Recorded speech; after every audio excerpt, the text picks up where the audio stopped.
Now, to finish off this episode is the first of the top 10s.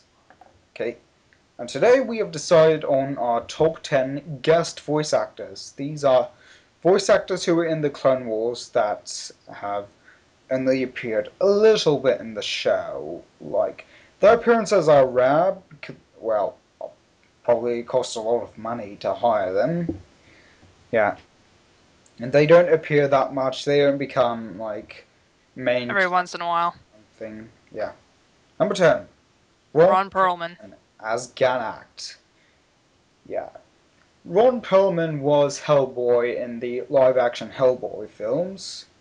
And so it was kind of a big deal for Ron Perlman to be voicing a character in Clone Wars, the fat and lazy Trandoshan Ganact. Yeah. Definitely didn't look like Bosk. Definitely not. So yeah, Ron Perlman as Ganact. Ganact may not have been a memorable character, but at least he had a memorable death and a memorable voice actor. Number 9. George Takei. As Locke did. Yes. George Takei. We know him as, like, one of our Star Trek enemies, but this was the first time that Star Wars had hired a Star Trek actor. Major accomplishment, if you ask me. Yeah, George Takei, like, put aside his differences and joined with us on the Star Wars side. He was the fat, avoiding General Locke Dad. What can I say? He was one ton of fun, as Dan said before. Number 8. Fred Tatasciore as the Zillo Beast and General Tarbos. Yeah. Tarbos! Fred Tatasciore. We know him as the Hulk from such shows like The Avengers, Earth's Mightiest Heroes, and he has, like, a guest appearance in Ultimate Spider-Man. You know how I feel about that show. You know, it's Spider-Man. But still. So, Fred Tatasciore. We did not really expect a human to be voicing the Zillo Beast. Like, oh my god. Like, whenever I heard the Zillo Beast sound, I just thought they created creature sound effects. Like, they used... Like they do with all the other monsters and creatures. Yeah, but it's kind of interesting to see a human make animal sound effects. Like, Fred Tatasciore did it really well. He also voiced General Tarbos, and he sounded a lot like the original voice actor from Phantom Menace. I was impressed. Tarpals is the only Gungan I can tolerate. Yeah, he's the coolest Gungan, mostly because of his mustache. Yeah, and he was the only Gungan who could actually take on Grievous and, like, actually stand a bit of a chance. The Gungans would not have won in Shadow Warrior if it wasn't for Tarpals. Number 7. Adrian Wilson as the daughter.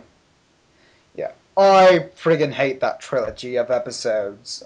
I friggin' hate it so much. It was... I will get to it later. I'm sorry. Okay, I'm supposed to be praising her, but I friggin' hate this episode. Yeah, we know her from The Force Unleashed as Maris Brood. Yeah, and she takes a different turn on that, whereas, like, Sam Witwer turned for the worse in that trilogy. Adrian Wilson target. actually turned into the embodiment of the light side, and she was kind of interesting. Yeah. I admit, I friggin' hate those episodes. They're the worst piece of crap ever. But I loved her performance. She was the only one of the guest voice actors who was actually trying that. The big lip starving children moment. I felt like I needed sunglasses when I was looking at her. She was so bright. Number 6. Gary Anthony Williams as Commander Riff Tamsin. Sorry, I almost got his rank mixed up. Great character. Yeah. I loved Tamsin. Friggin' awesome. Like, we don't get many villains who are as violent as Tamsin. Well, except for Grievous, Savage, and Krell. But Tamsin was definitely one of the most violent and dark of them. He actually bit off people's heads. Yeah, that was friggin' awesome. They did a great job with him. Rest in peace. Yeah, it sucked how he died, but still. Like, Gary Anthony Williams was a great voice actor for Riff Thompson. He sounded dignified and terrifying. He was just, he's just wonderful. He was just Yeah. friggin' awesome. Yeah. Gary Anthony Williams, great voice actor for a great villain. Number 5, Jon Favreau as Pre Vizsla. Yeah, appearing multiple times in multiple seasons. You would think that he's like a recurring character, but no, he's Jon Favreau. He can't be a recurring character. He's too busy filming Iron Man. Well, he's not filming Iron Man 3, but still. Director of Iron Man's 1 and 2, Jon Favreau is a great director and also a great actor. He did a great job at voice acting and making him sound like a great leader and like a great warrior. And what else can we say about him? I friggin' hated the episode A Friend in Need, but Pre Vizsla, Jon Favreau still did a good job as the role. Number 4, Sam Witwer as Darth Maul, but only as Darth Maul. Okay, I know he had another guest appearance on the Clone Wars, which I friggin' hated because it's the worst character of all time, but still. Should I just say to get over with? The sun. Yeah, that friggin' thing, but still. Sam Witwer as Darth Maul. One of the iconic Sith Lords from the Star Wars movies was in the Clone Wars, after we all thought he was dead. At first I kind of, was doubting in it first, really? You're choosing Sam Witwer, who was voicing Star Killer, to, voice Darth Maul? He sounded young from, that small promo that was, released on the day of the Phantom Menace's premiere in 3D. Yeah, but still. Whenever I saw him in the episode Revenge, he was actually putting his all into that role. He was trying to sound iconic and trying to sound like Darth Maul. He was doing well in that. He sounded actually more menacing, actually. Number 3, Seth Green as Toto 360 and Iron Papanoida. I like him more for his Toto 360 role than that's more iconic because yeah. Seth Green, whenever he was in the premiere episodes of season 2, as Toto 360, he was friggin' awesome. Yeah, he's a ton of fun, but not literally a ton because that's dead literally, but still. Seth Green as Toto 360, the man behind Robot Chicken, great Star Wars fan. Oh my god, he was great for this role. Number 2, Liam Neeson as Qui-Gon Jinn. Yeah, this was something we did not foresee. Liam Neeson returning as the ghost of Qui-Gon. After we saw his death in Episode 1, The Phantom Menace, and we only heard, glimpses of him being, in...